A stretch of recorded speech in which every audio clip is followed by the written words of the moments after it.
नमस्कार दोस्तों, अमृत मंथन पर आपका फिर से स्वागत है। पिछली क्लास में हमने ऋग्वैदिक काल का जो समाज था उसके बारे में देख लिया था। अब हम देखते हैं कि उत्तर वैदिक काल के अंदर जो है आर्यों के समाज के अंदर क्या स्थिति थी और आर्य किस तरह से वो रहते थे, यानी कि समाज के अंदर किस तरह से उनका धार्मिक जो वो लोग कार्य करते थे और किस तरह से उनके आर्थिक और सामाजिक जो व्यवस्था थी वो किस तरह की थी, वो देखते हैं। उससे पहले थोड़ा सा देख लेते हैं। जब हमने ऋग्वेद किया था तो मैंने आपको बताया था कि आर्यों का जो फैलाव है जो शुरू के अंदर यानी ऋग्वैदिक काल के अंदर जो था वो अफगानिस्तान और जो ये पाकिस्तान का एरिया है उसके अंदर था। उसके बाद अंदर भारत के अंदर जब अपने बात करते हैं तो ऊपर जम्मू कश्मीर के अंदर, उसके बाद में दिल्ली के बाद में हरियाणा के बाद में जो राजस्थान का जो उत्तरी राजस्थान है यानी अरावली के ऊपर का जो हिस्सा है उसके अंदर, और पश्चिम यूपी का जो हिस्सा है, ये जो क्षेत्र है इस क्षेत्र के अंदर इससे आगे जो है आर्यों का प्रसार नहीं था। ठीक है। उसके बाद में मैंने आपको बताया कि विदेद माधव नाम का एक ऋषि था, उनके साथ उनका जो पुरोहित था गौतम राहुगण उनका नाम था। उन ऋषि के मुख से जो है विश्वनारा नाम की एक अग्नि निकलती है और उस अग्नि को लेकर के वो निकल पड़ते हैं। और यहाँ ये सदानीरा नदी है जो हिमालय से निकल करके आगे गंगा में मिल जाती है। ये गंगा की एक सहायक नदी है। तो इस सदानीरा नदी तक का क्षेत्र जो है वो जला करके उसको साफ कर देते हैं। एक स्टोरी है, लेकिन अपने आधुनिक टाइम के अंदर देखें तो ये बात जो है मानने योग्य नहीं। किसी ऋषि के मुंह से जो है अग्नि निकले और आगे पहुंचकर वो पूरी जगह जला करके साफ कर दे। ठीक है।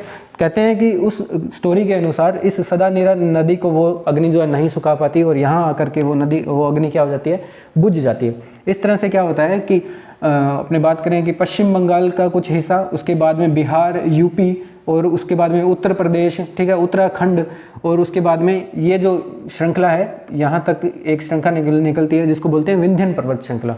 वहाँ तक के क्षेत्र को वो जो है साफ कर देते हैं, जंगल साफ कर देते हैं और वहाँ से कृषि योग्य भूमि निकालते हैं और उत्तर वैदिक काल के अंदर आर्यों का प्रसार इस क्षेत्र में हो जाता है। ठीक है। तो इस चीज़ को हमने देखा था, इसको थोड़ा सा देख लें।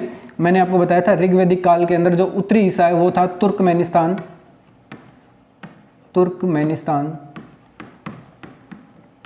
ठीक है। और उसके बाद में जो सबसे दक्षिणी हिस्सा था वो था अरावली। मैंने आपको बताया था अरावली के जो है उत्तर के अंदर था। उसके बाद में जो पश्चिम के अंदर सबसे पश्चिमी हिस्सा था वो था अफगानिस्तान, ठीक है, अफगानिस्तान। और यहाँ पर अपने बात करते हैं सबसे पूर्वी तो वो था पश्चिम यूपी। ठीक है। उत्तर वैदिक काल के अंदर ये स्थिति थोड़ी बदल जाती है। उत्तर वैदिक के काल के अंदर जो उत्तरी हिस्सा था आर्यों का प्रसार का वो था हिमालय। दक्षिण के अंदर विंध्यन पर्वत श्रृंखला जो थी वो दक्षिणी हिस्सा था। उसके बाद में अपने बात करें तो यहाँ पर सदानीरा यानी गंडक नदी जिसको बोलते हैं, आधुनिक टाइम के अंदर उसका क्या था नाम, गंडक नाम है उसका, सदानीरा नदी। ठीक है, सदानीरा नदी। और जो पश्चिमी हिस्सा था वो था अफगानिस्तान। ठीक है। ठीक, इस तरह से क्या हुआ, आर्यों का प्रसार जो है पूर्व की तरफ होता है। ठीक है। उससे पहले जो है उत्तर पश्चिमी जो इंडिया था उस वही हिस्सा जो है आर्यों के कब्जे में था। ठीक है। अब एक स्टोरी तो मैंने आपको बताई कि विदेद माधव नाम के एक ऋषि के मुंह से वैश्वनारा नामक अग्नि निकलती है और वो पूरे जंगलों को साफ करती हुई सदानीरा नदी के अंदर आकर बुझ जाती है। लेकिन एक्चुअल के अंदर क्या था, इस काल के अंदर आर्यों को जो है लोहे का ज्ञान हो गया और लोहा एक ऐसी धातु है जिसका ज्ञान होने के बाद में एकदम से क्रांति आई और कुल्हाड़ी और इस तरह से जो है अस्त्र जो है बनाने शुरू हुए। इन औजारों से जो है जंगलों को काट करके साफ कर दिया गया और पूरे उत्तर भारत के ऊपर जो है आर्यों का कब्जा हो गया। ठीक है। अब उत्तर वैदिक कालीन जो है समाज की स्थिति हम देख लेते हैं कि किस तरह से समाज जो है उसके अंदर चेंजेस आए। ठीक है। अब उत्तर वैदिक काल के अंदर जो है आर्य का गंगा यमुना के दोआब का क्षेत्र, मैंने आपको अभी बताया, गंगा यमुना से लेकर जो है गंडक नदी के बीच का जो क्षेत्र है वहाँ तक उनका जो है प्रसार हो गया। गंगा यमुना दोआब यानी गंगा और यमुना के मध्य का जो क्षेत्र है उसको दोआब कहा जाता है। दो नदियों के बीच का क्षेत्र है उसे दोआब कहा जाता है। ठीक है। क्षेत्र तक हो गया। अभी हमने इसको मैप पर देख लिया था। नेक्स्ट जो है इस काल के अंदर सभा और समिति का अस्तित्व जो है समाप्त हो गया। ठीक है। मैंने आपको बताया था कि सभा और समिति और एक संस्था और बताई थी, वो थी विदक्त। ये तीन जो संस्था थी इनका काम था राज्य के कार्यों के ऊपर राजा के कार्यों के ऊपर जो है अंकुश रखना, यानी राजा जो है उस टाइम में निरंकुश नहीं हो सकता था। लेकिन उत्तर वैदिक काल के अंदर आते आते सभा और समिति का अस्तित्व जो है समाप्ति की तरफ चला गया और जो है राजा है पूर्ण रूप से निरंकुश होता चला गया। यानी राजा की शक्तियों में क्या हो गई, बढ़ोतरी होती गई। अब क्या हो गया, सभा को क्या बना दिया गया, राजा की प्रिवी काउंसिल बना दिया गया। यानी कि सिर्फ राजा को वो परामर्श दे सकती थी और राजा जो है उसकी बात माने या ना माने ये राजा के मन पर होता था, ठीक है। तथा राजा में देवत्व का निवास माना जाने लगा, अर्थात देवताओं के प्रतिनिधि के रूप में पूजा गया। अब देखो देवत्व का निवास मतलब क्या है, इस टाइम तक आते आते जो लोग हैं वो ये मानने लगे कि राजा जो होता है पृथ्वी के ऊपर देवता का, यानी कि जो भगवान है उनका प्रतिनिधि होता है और भगवान की इच्छा से राजा क्या बना है, पृथ्वी के ऊपर जो मनुष्य है उनके ऊपर राज करने योग्य उसे बनाया गया है। इसलिए जो उसके मुख से जो भी चीज़ निकलती है वो कानून के रूप में मानी जाती थी और सभा और समिति जो कि ऋग्वैदिक काल के अंदर राजा के ऊपर पूर्ण रूप से अंकुश रखती थी वो अब सिर्फ एक प्रिवी काउंसिल बन के रह गई। वो सिर्फ और सिर्फ राजा को क्या परामर्श दे सकती थी, राजा को परामर्श दे सकती थी और उसके ऊपर जो उसके परामर्श थे वो बाध्य नहीं थे, यानी राजा को मानने के लिए वो बाध्य नहीं कर सकते थे। राजा अपनी मर्जी से जो काम करता था सिर्फ उनके परामर्श के लिए वो सभा और समिति का यूज करता था, ठीक है। ये उनके राजनीतिक जीवन में वो है चेंजेस आने लगे। उसके बाद में राजनीतिक जीवन, राजा ने एक जो क्या कर दिया, सुव्यवस्थित प्रशासनिक तंत्र की स्थापना की जो राजा की पटरानी से लेकर के रथकार तक के लोगों को शामिल किया गया। यानी राजा अपना काम करने के लिए अपने कुछ सहयोगियों यानी अपने कुछ अधिकारियों का निर्माण राजा ने किया, जिसमें राजा की जो मुख्य पत्नी होती थी उससे लेकर के और राजा के नीचे जो सूत लोग यानी जो निम्न शूद्र लोग जो काम करते थे, जो रथ वगैरह इस तरह के जो काम करते थे, उनको भी उसमें उन अधिकारियों में क्या किया गया, शामिल किया गया, ठीक है। इनको क्या कहा गया, रत्निन। इनकी टोटल संख्या क्या थी, 12 थी। रत्निन की टोटल संख्या 12 थी। अगर राजा को उसमें से निकाल दिया जाए तो सिर्फ कितने रह जाएंगे, 11 रह जाएंगे। अब देखते हैं वो रत्निन कौन कौन से थे, ठीक है। रत्निन देखते हैं। सबसे पहला पुरोहित, ये राजा का सबसे प्रमुख सलाहकार होता था। पुरोहित यानी जो पढ़ा लिखा पंडित जिसके ऊपर राजा को सबसे ज़्यादा विश्वास होता था और राजा को धार्मिक कार्यों के साथ साथ जो प्रशासनिक कार्य थे जो धर्म के अनुसार किए जाने होते थे उनके लिए उनको परामर्श देता था, तो वो होता था पुरोहित। उसके बाद में सेनानी, सेना का प्रमुख अध्यक्ष होता था। सेनानी का मुख्य काम क्या होता था कि आपातकालीन स्थिति के अंदर जब राज्य किसी से युद्ध कर रहा है तो सेना को इकट्ठा करना, सेना के साजो सामान जो है उनकी जो है व्यवस्था करना, ये काम किसका था, सेनानी का था। लेकिन राजा जो है वो सर्व प्रमुख सेना नायक होता था, ठीक है। उसके बाद में बात करते हैं सूत, राजा का रथ वाहन यानी जो राजा का रथ जो चलाता था वो काम कौन करता था, सूत करता था। उसके साथ राजा का उत्साह वर्धन यानी राजा जब युद्ध में लड़ने जाता था उस टाइम में जो उसका जो रथकार यानी उसका जो सारथी जिसको कहते हैं वो राजा का उत्साह वर्धन करता था, यानी राजा के साथ बैठ करके उसके उत्साह को क्या करता था, बढ़ाता था। उसके बाद में ग्रामीणी, ग्रामीणी गांव का मुखिया, आज जैसे सरपंच होता है उसी तरह एक ग्रामीणी एक ग्राम में होता था, ठीक है। ग्राम में मैंने आपको ऋग्वैदिक काल में बताया था कि बहुत सारे कुल यानी कि वंश होते थे, उन वंशों को एक गांव के अंदर एक साथ वो जब रहते थे तो वो एक ग्राम कहलाता था और उन वंशों में से सबसे प्रमुख एक व्यक्ति होता था जिसको क्या बना दिया जाता था, ग्रामीणी, ठीक है। यानी ग्राम का अध्यक्ष यानी जो सरपंच आज के टाइम होता है वो पोस्ट ग्रामीणी की होती थी। उसके बाद में संग्राहिता कोषाध्यक्ष जिसको बोलते हैं, यानी कि राजा का जो कोष था, दीवान समझ लें या वित्त मंत्री इसको समझ सकते हैं। नेक्स्ट बात में करते हैं अक्षवाप, ये क्या था, पैसे के विभाग का प्रमुख था। जो राजा का जो खेल, देखो पैसे के खेल में राजा का क्या करता था, प्रमुख सहयोगी होता था। यानी कि जो पैसा का लेन देन खर्च का जो व्यवस्था देखता था, यानी उसके खर्च और उसकी जो आमदनी है उसके बीच का जो व्यवस्था वो करता था, वो क्या कहलाता था, अक्षवाप। उसके बाद में पालागल, राजा का मित्र, ठीक है। एक बहुत देखो राज्य के अंदर जो है कुछ विशिष्ट चीज़ें उसके साथ रखी गई, जैसे कि राज्य की सेना, उसके बाद में राज्य का कोष, उसके बाद में राज्य के मंत्री, उसके बाद में राज्य का मित्र यानी राजा का जो मित्र शासक होता था उसको बहुत बड़ा स्थान दिया गया था। जो एक बहुत ही जो है शिक्षित व्यक्ति को वो अपना मित्र जो है घोषित करता था राजा, और उसके जो काम होते थे वो होते थे राजा को क्या करना, परामर्श देना, और उसका परामर्श राजा जो है काफ़ी टाइम में जो है मान भी लेता था। उसके बाद में गोवर्तनक, इसका जो है गायों का जो अध्यक्ष था, यानी कि गायों का एक अलग से विभाग था। हमने पिछली वीडियो में भी देखा था कि राज्य के अंदर जो है सबसे ज़्यादा जो व्यक्ति प्रतिष्ठित होता था वही व्यक्ति सबसे प्रतिष्ठित होता था जिसके पास सबसे ज़्यादा गाय होती थी। यानी ऋग्वैदिक काल के अंदर जो है राजा जो है किसी क्षेत्र का राजा नहीं होता था, वो पशुधन का जो है राजा होता था, और उस पशुधन के अंदर सबसे ज़्यादा गायों का जो है सबसे ज़्यादा विशेषता उसके अंदर ये थी कि वो गायों का सबसे ज़्यादा हिस्सा जो है उसके अंदर होता था, ठीक है। तो उन गायों का जो है गोवर्तनिक नाम का एक अध्यक्ष होता था जो गायों की देखरेख करता था। उसके बाद में क्षत्रिय राजप्रसाद का प्रमुख रक्षक, यानी जो क्या था, एक सिक्योरिटी गार्ड के रूप में जो सबसे प्रमुख सिक्योरिटी के अंदर जो व्यक्ति होता था उसको क्या कहता था, क्षत्रिय। उसके बाद में भागदूत, ये कर संग्रहण करने वाला, जैसे राजस्व अधिकारी होता है, टैक्स कलेक्टर जिसको अपने बोल सकते हैं। उसके बाद में तक्षण, ये होता था रथकार, यानी राजा का जो रथ बनाता था उसे कहता था। उसके बाद में महिषी, राजा की पटरानी, यानी राजा की प्रमुख रानी जो सबसे क्या थी, विशिष्ट होती थी, या राजा को सबसे प्रिय जो रानी होती थी उसको अपनी पटरानी वो घोषित करता था। उसको भी वो क्या करता था, अपने 12 रत्निन में स्थान देता था। ठीक है। नेक्स्ट देखते हैं उत्तर वैदिक काल में समाज के अंदर कैसे जीवन अपने देखते हैं। सबसे बड़ा परिवर्तन वर्ण व्यवस्था में आया। ठीक है। वर्ण व्यवस्था मैंने आपको ऋग्वैदिक काल में बताया था कि 4 वर्ण थे। ठीक है।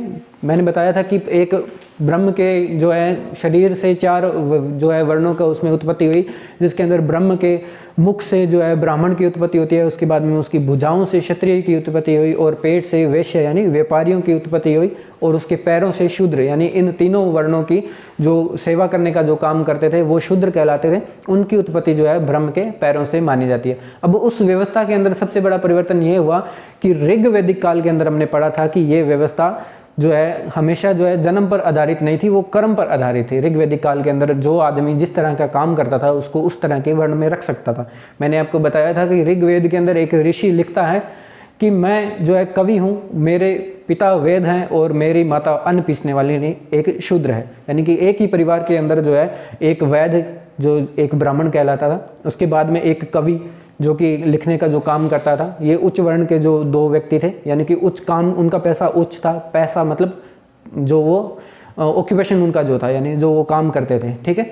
उनका पेशा जो था वो उच्च था। उसके बाद में उसकी माता जो कि अन्न पीसने का काम करती थी वो एक शूद्र थी। यानी एक ही परिवार के अंदर काम के आधार पर उनके अंदर जो है वर्गीकरण किया गया था, लेकिन उनके अंदर ऊंच नीच का कोई भाव नहीं था। अब वो वर्ण व्यवस्था जब उत्तर वैदिक काल के अंदर अपने बात करते हैं तो वो जन्म पर आधारित हो गई। यानी कि राजा के घर में अगर किसी का जन्म हुआ तो वो राजा ही बनेगा, यानी वो क्षत्रिय कहलाएगा। क्षत्रिय के घर में किसी का जन्म हुआ तो वो क्षत्रिय कहलाएगा। अगर किसी के ब्राह्मण के घर में किसी का जन्म हुआ तो वो ब्राह्मण कहलाएगा, चाहे उसको आता कुछ ना हो। अगर किसी शूद्र के घर में एक बहुत ही अच्छे व्यक्ति का जन्म हो गया जो बौद्धिक और शारीरिक रूप से बहुत अच्छा है तो वो शूद्र ही कहलाएगा। उसको अन्य जो पेशे थे वो अपनाने की जो है उसके अंदर आज्ञा नहीं थी। ठीक है। ये सबसे बड़ा परिवर्तन था। देखो वर्ण व्यवस्था में हुआ, समाज में पूर्णतः 4 वर्णों में विभाजित हो गया। मैंने आपको बताया था विभाजन वर्ण व्यवस्था का जन्म पर जो है आधारित हो गई। अभी हमने इसके बारे में बात की। उसके बाद में समाज में 2 प्रकार के विवाह प्रचलन में आए। ठीक है। यानी कि विवाह जब मैंने उत्तर वैदिक काल के अंदर ऋग्वैदिक काल के अंदर ऋग्वेद की जब अपने बात की थी तो 10वें मंडल की हमने बात की थी कि उसके अंदर 3 जो है सूक्त थे। उसके अंदर पहला पुरुष सूक्त, नदी सूक्त और उसके बाद में विवाह सूक्त। मैंने आपको बताया था कि विवाह सूक्त के अंदर जो है 8 प्रकार के विवाहों का वर्णन होता है। अब उसके अंदर कुछ विवाह और जुड़ गए, उसको हम देखते हैं। पहला है अनुलोम विवाह। उच्च वर्ण का पुरुष द्वारा निम्न वर्ण की स्त्री से क्या करना, विवाह करना, ये क्या कहलाता था, अनुलोम विवाह। उसके बाद में प्रतिलोम विवाह। ये अनुलोम विवाह का उल्टा होता था। अगर किसी उच्च वर्ण की स्त्री किसी निम्न वर्ण के पुरुष से विवाह कर ले तो वो क्या, प्रतिलोम विवाह कहलाता था। ठीक है। इन विवाहों से उत्पन्न जो संतान थी उनको जो है शूद्रों के कैटेगरी में उनको रखा जाता था। ठीक है। उसके बाद में विवाह के चरणों को जो है संपादित होता था। तो पहला था पाणी ग्रहण संस्कार, यानी कि पाणी ग्रहण संस्कार आज भी अपने आज के टाइम के अंदर भी करते हैं। जब स्त्री का जो है हाथ जो है मांगने के लिए जब पुरुष के परिवार के लोग जाते हैं तो उसे पाणी ग्रहण संस्कार कहा जाता था। उसके बाद में क्या होता है, सप्त नदी संस्कार, यानी सप्तपदी संस्कार, जिसके द्वारा विवाह संपन्न करवाया जाता था। उसके बाद में उत्तर वैदिक काल में स्त्रियों की स्थिति जो है दयनीय स्थिति हो गई। मैंने आपको बताया था कि जब अपने ऋग्वेद की बात कर रहे थे उसके अंदर हमने स्त्रियों की स्थिति देखी थी, तो मैंने आपको बताया कि जो पूरे भारतीय इतिहास के अंदर सबसे अच्छी स्त्रियों की स्थिति जो है सैंधव सभ्यता के टाइम के अंदर थी, क्योंकि हमने देखा कि वो समाज जो था मात्र सत्तात्मक था। उसके बाद में जब हम ऋग्वैदिक काल के अंदर आए तो ऋग्वैदिक काल के अंदर जो है पुरुष प्रधान समाज हो गया, लेकिन स्त्रियों की अच्छी स्थिति उस टाइम भी थी। यज्ञ के अंदर कोई व्यक्ति अगर यज्ञ कर रहा है तो वो अपनी पत्नी के बिना यज्ञ संपन्न नहीं कर सकता था, और स्त्रियों को पर्दा प्रथा इस तरह की प्रथाओं से जो है बचाया गया था। उसके साथ साथ हमने बात किया था कि उपनयन संस्कार, जो कि शिक्षा का सबसे बड़ा संस्कार होता था उस टाइम के अंदर, जो है उपनयन संस्कार पुरुषों और स्त्रियों का दोनों के लिए जो है उसकी व्यवस्था थी। लेकिन उत्तर वैदिक काल के अंदर आते आते स्त्रियों की जो है स्थिति के अंदर जो है दयनीय स्थिति के अंदर आ गई, और जो शिक्षा के अधिकार जो है, और उसके बाद में कुछ ऐसी जो है प्रथाएं जैसे दहेज प्रथा वगैरह वगैरह, इस तरह की कुछ प्रथाएं जो है जो प्रकाश में आई, और उत्तर वैदिक काल के अंदर स्त्रियों की स्थिति जो है दयनीय स्थिति के अंदर पहुंच गई। और उसके बाद में अपनी जितने भी काल आगे पढ़ेंगे, चाहे हम उसके बाद में उत्तर वैदिक काल के बाद में महाजनपद काल देखेंगे, उसके बाद में मौर्य काल देखेंगे, उसके बाद में जितने भी टाइम पीरियड हम पढ़ेंगे उन सब में स्त्रियों की स्थिति तर तर गिरती जाएगी। और आधुनिक टाइम के अंदर भी हम देखते हैं कि स्त्रियों की स्थिति बहुत ज़्यादा अच्छी नहीं है। ठीक है, उसके बाद में नेक्स्ट देखते हैं, इसके अंदर देखते हैं धार्मिक जो है जीवन के अंदर क्या परिवर्तन आए। मैंने आपको बताया था ऋग्वैदिक काल के अंदर जो है धार्मिक रूप से जो है देवताओं की 3 श्रेणियों में बांटा गया। हमने देखा कि ये पहली श्रेणी जो थी वो थी अंतरिक्षीय देवता, उसके बाद में आकाशीय देवता, और उसके बाद में हमने देखे थे जो पृथ्वी के जो देवता थे उनको हमने देखा। यानी कि आर्यों को जिस चीज़ से डर लगा, यानी जिस चीज़ से वो डरते थे, जैसे कि बिजली हो गया, अग्नि हो गया, ठीक है, या पृथ्वी के अंदर जो है उर्वरा शक्ति है, ठीक है, इन चीज़ों की वो लोग पूजा करते थे, और उनको जो है अलग अलग कैटेगरी में रखा गया। और हर एक कैटेगरी के अंदर मैंने 3 कैटेगरी आपको बताई, हर एक कैटेगरी के अंदर 11-11 देवता थे। इस तरह से टोटल क्या थे, 33 देवता थे। यानी बहुत देववाद उस टाइम प्रचलित था, वही समय इस समय भी प्रचलित था। ठीक है, अब देखते हैं कि इसके अंदर क्या क्या जो है परिवर्तन आ गए। इसके अंदर हमने बताया देवमंडल की कल्पना की गई, और ब्रह्मा विष्णु और महेश की कल्पना भी इसमें की गई। ऋग्वैदिक काल के अंदर हमने देखा था कि इंद्र जो है वो सबसे प्रमुख देवता के रूप में माने जाते थे। अब उत्तर वैदिक काल के अंदर जो है देवताओं के जो स्थिति में परिवर्तन आया, यानी देवमंडल, अब इंद्र को इन देवताओं का राजा घोषित कर दिया गया। ठीक है, उसके बाद में ब्रह्मा विष्णु यानी कि भगवान विष्णु, उसके बाद में महेश यानी शिव, और ब्रह्मदेव की जो है सबसे पहले कल्पना उत्तर वैदिक काल में शुरू होती है। ठीक है, उसके बाद में देखें अनेक प्रकार के यज्ञों के जो है प्रचलन में आ गया। एक राजसूय यज्ञ, राजा सिंहासन धारण करने के समय जो है करवाता था, यानी जब राजा सिंहासन पर बैठता था उस समय जो यज्ञ करवाता था उसे राजसूय यज्ञ कहा जाने लगा। ठीक है, हमने देखा था कि ऋग्वैदिक काल के अंदर सिर्फ ऋग्वेद की रचना हुई थी, और उसके बाद में यजुर्वेद, सामवेद और अथर्ववेद की रचना उत्तर वैदिक काल में हुई। तो यह जो यजुर्वेद था उसके अंदर इन यज्ञों का जो है विवरण मिलता है, और यज्ञों को किस किस तरह से जो है उसकी किस विधि से उसको संपन्न किया जाएगा वो भी विवरण उसमें मिलता है। उसके बाद में वाजपेयी यज्ञ, राजा में देवीय शक्तियों का आरोपण। मैंने आपको अभी बताया था जब हम राजनीतिक जो है सिस्टम पढ़ रहे थे, तो कि राजा का जो है देवत्व का सिद्धांत उसके अंदर आ गया, यानी कि देवता यानी भगवान का प्रतिनिधि राजा, यानी भगवान की इच्छा से राजा बनता है कोई व्यक्ति, और वो ईश्वर का जो है प्रतिनिधि है पृथ्वी के ऊपर, और पुरुषों के जो मनुष्य है उसके ऊपर राज्य करने के लिए उसका जन्म हुआ है। तो ये जो देवत्व की भावना जो है उसका आरोपण, यानी कि उसके अंदर देवत्व का आरोपण करने के लिए कौन सा यज्ञ किया जाता था, वाजपेय यज्ञ किया जाता था। उसके बाद में कृष्ठ यज्ञ, अकाल के समय वर्षा हेतु किया जाना, यानी इंद्रदेव को प्रसन्न करने के लिए जो है यज्ञ किया जाता था। उसके बाद में पुत्रेष्ठ यज्ञ, जो पुत्र की प्राप्ति हेतु किया जाता था। उसके बाद में अश्वमेघ यज्ञ, इस यज्ञ के अनुसार राजा अपने आप को सम्राट घोषित करता था, अपनी शक्ति का प्रदर्शन वो इस समय करता था। कि यज्ञ के अंदर क्या किया जाता था, एक घोड़े की पूजा की जाती थी, और उस घोड़े को खुला छोड़ दिया जाता था, और वो घोड़ा जिस जिस क्षेत्र से होकर गुजरता था वो क्षेत्र उस राजा के अधीन समझा जाता था। अगर कोई भी दूसरा या अन्य राजा उस राजा के घोड़े को पकड़ लेता था तो वो उसके खिलाफ जो है खुली चुनौती समझा जाता था, और उस घोड़े को छुड़वाने के लिए जो है युद्ध किया जाता था। ठीक है, इस तरह से अश्वमेघ यज्ञ संपन्न किया जाता था, सिर्फ अपनी शक्ति का प्रदर्शन करने के लिए। इसके अंदर है राजा के चक्रवर्ती होने हेतु किया जाने वाला यज्ञ जो था, पत्नी का होना अनिवार्य। इसके अंदर पत्नी जो है उसका होना अनिवार्य था। मैंने अभी आपको बात की कि यज्ञ जो है बिना पत्नी के नहीं किया जा सकता था। उसके बाद में 4 पुरुषार्थों की कल्पना इस टाइम की गई। पुरुषार्थ क्या थे, यानी किसी व्यक्ति के द्वारा किया जाने वाले जो पवित्र कार्य थे उनको पुरुषार्थ कहा जाता था, यानी उसको उसके जीवन के अंदर उन काम को करना होता था। पहला कार्य था धर्म, यानी कि धर्म के अनुसार किया जाने वाला जो कार्य है वो धर्म कहलाता था। धर्म के विकास के लिए जो है उसको प्रयास करने चाहिए। उसके बाद में अर्थ, यानी कि अपने परिवार के लालन पालन के लिए धर्म के अनुसार, यानी जो कि वैध जो तरीके थे उसके अनुसार कमाए गए धन को अपने परिवार के पालन में और समाज और धर्म के विकास के लिए उसको खर्च करना।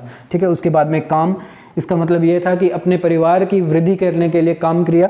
उसके बाद में मोक्ष, ये व्यक्ति का अंतिम लक्ष्य होता था कि जीवन मरण के चक्कर से उसको छूटने के लिए मोक्ष प्राप्ति उसका अंतिम साधन होता था कि अगर मोक्ष प्राप्त करना है तो धर्म का जो है विकास किया जाए। उसके बाद में धार्मिक जो क्रिया है उसके अनुसार, यानी धर्म के अनुसार जो वैध तरीके है उसके अनुसार धन जो है कमाया जाए, उससे अपने परिवार की वृद्धि की जाए और उसके बाद में जो व्यक्ति इस तरह के काम करेगा उसको अंतिम में जो है मोक्ष प्राप्ति हो जाएगी, यानी जीवन मरण के चक्कर से उसका छुटकारा उसे मिल जाएगा। ये कल्पना जो है उत्तर वैदिक काल में की गई। नेक्स्ट देखते हैं उत्तर वैदिक काल का जो है आर्थिक जीवन, यानी किस तरह से वो अर्थ का उपार्जन वो लोग करते थे। अब देखो, कृषि व पशुपालन पर आधारित था। देखो, हमने ऋग्वैदिक काल के अंदर बात की तो ऋग्वैदिक काल के अंदर जो अर्थव्यवस्था थी वो पूर्ण रूप से पशुओं पर आधारित थी। ठीक है, पूर्ण रूप से किस पे आधारित थी? पशुपालन पर आधारित थी। लेकिन उत्तर वैदिक काल में आते आते ये जो व्यवस्था है वो कृषि पर आधारित हो गई। ठीक है, यानी कि कृषि कार्य जो है इसके अंदर वैध समझे जाने लगे। हमने पहले ही बात की कि किस तरह से जो है जंगल को जला करके या काट करके कृषि योग्य भूमि जो है वो निकाली गई और पूर्व की तरफ आर्यों का जो है विस्तार होता है। ठीक है, उसके बाद में उत्तर वैदिक काल में आर्यों को लोहे का परिचय, मैंने आपको अभी थोड़ी देर पहले बताया कि लोहे का परिचय हो गया। लोहे को कृष्ण या श्याम अयस्क, यानी अयस्क उनको कहा जाने लगा, यानी जो काला या काले रंग का जो अयस्क है उसको क्या कहा जाने लगा? लोहे को काले रंग का अयस्क कहा जाने लगा। उसके बाद में तांबे को लोहित अयस्क, यानी तांबे का रंग जो है कुछ लाल रंग के तरह का होता है तो उसे लोहित अयस्क उस समय कहा जाता था। अब मुद्रा के स्वरूप में शतमान, कृष्णनल और पाद, इस तरह के जो है कुछ सिक्के चलने लगे। हमने जब ऋग्वैदिक काल के अंदर बात की थी तो मैंने कहा था कि गाय जो है वस्तु विनिमय का साधन था। इसमें कुछ सिक्के जो कि आहत मुद्राएं कहलाती है, जैसे कि एक धातु की एक गोली ली और उसके ऊपर ठप्पा मार दिया गया, यानी कि उसको पंच कर करके क्या किया गया? मुद्रा बनाई गई। वो आहत मुद्राएं थी। उसके अंदर कुछ क्या थे? शतमान, वो सिक्का के नाम है। उसके बाद में कृष्णनल और पाद, इस तरह के जो है सिक्के चले। एक निष्क नाम का सिक्का भी जो है प्रचलन में था, लेकिन उससे क्या माना गया है कि वो एक गले में पहना जाने वाला हार था। ठीक है, उसके बाद में जो है सबसे प्रचलित जो है शतमान मुद्रा थी। उसके माध्यम जिसका प्रयोग ब्राह्मणों को दक्षिणा देने में किया जाता है, यानी कि जो ब्राह्मण को दक्षिणा दी जाती थी वो शतमान में दी जाती थी। उसके बाद में श्रेणी प्रथा का उल्लेख मिलता है। श्रेणी क्या थी? व्यापारियों को व्यापार हेतु कुछ संघ बनाए गए, जैसे यूनियन आज के टाइम में होती है उसी तरह के यूनियन होती थी। और उन श्रेणियों का काम क्या था? व्यापार करना, बैंक का काम वो लोग करते थे और जो है धार्मिक कार्य भी ये श्रेणियाँ संपन्न करती थी। अब श्रेणियों का उल्लेख मिलता है व्यापारियों हेतु श्रेष्ठी, यानी कि व्यापारियों का जो सबसे प्रमुख मुखिया होता था उसको श्रेष्ठी या क्या गणपति कहा जाता था। वह श्रेणिन, इसमें एक नाम और भी मिलता है, श्रेणिन शब्दों का उल्लेख मिलता है। जबकि इन कबीलों के आगे चलने वाले व्यक्तियों को सार्थवाह शब्द के रूप में मिलता है, यानी कि जो रास्ता दिखाने का कार्य करते थे उनको सार्थवाह के रूप में जो है माना जाता था। ठीक है, तो इस तरह की व्यवस्था जो थी हमने अभी देखा। उत्तर वैदिक काल का जो है राजनीतिक व्यवस्था हमने देखी, उसके बाद में सामाजिक व्यवस्था, उसकी धार्मिक व्यवस्था किस तरह थी, और अब उसके बाद में हमने देखा कि उसकी जो है आर्थिक व्यवस्था किस तरह थी, यानी वो किस तरह से अर्थ उपार्जन जो करते थे। आज की क्लास में यहाँ तक पढ़ेंगे। ठीक है, हमने देख लिया कि ऋग्वैदिक काल का राजनीतिक, धार्मिक और आर्थिक व्यवस्था हम देख चुके हैं। उसके बाद में हमने जो है उत्तर वैदिक काल की राजनीतिक, आर्थिक और धार्मिक व्यवस्था हम देख चुके हैं। अब जब हम नेक्स्ट क्लास में आएंगे तो हम महाजनपद काल शुरू करेंगे। ठीक है, तो हमारे चैनल को जो है शेयर करें और इस वीडियो को लाइक करें, तो आपका सहयोग हमारे साथ बना रहे, इससे हमें उत्साह मिलता है। Thank you very much.